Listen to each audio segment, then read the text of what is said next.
Hello, it's Liam Naden here again. Today I want to talk about something about which I'm asked quite a lot. I'm very often asked the question, I'm in a really bad marriage.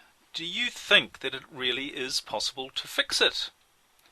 Well, if you're in that situation and wondering what the answer is, there's actually a short answer and a long answer. The short answer is, no, you can't fix a bad marriage. Now, that's not what people want to hear, but it is the truth. A bad marriage, or any marriage for that matter, can't be fixed. The reason is because you can't actually fix anything, you can only change it.